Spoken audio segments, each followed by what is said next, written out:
धन्यवाद. लई लई धन्यवाद. तर पोरो, आज मी तुम्हाला एक गोष्ट खरी खरी सांगणार आहे. गोष्ट मी कसा निवडून आल्याची. हम्म. हम्म. हिलरीबाई सर्वीकडे पुढे होती. सर्व मतदानात ते पुढे होती.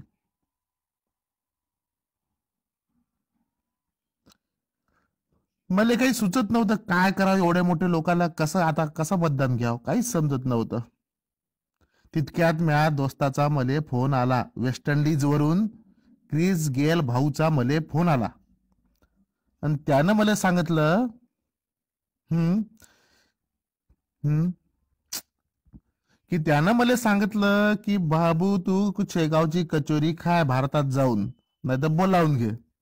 मग मी शेगावच्या 4 कचोऱ्या बोलावल्या आणि ते 4 कचोऱ्या सर्व जणाले खाऊ घातल्या आणि म्या खाल्ल्या. आणि आता तुम्हाला याचा याचा परिणाम आता तुम्हाला सर्वाले दिसतच आहे. आज मी जे काही हाव, या शेगावच्या गजानन महाराजच्या कचोरीमुळे हाव मी. बस गजानन महाराज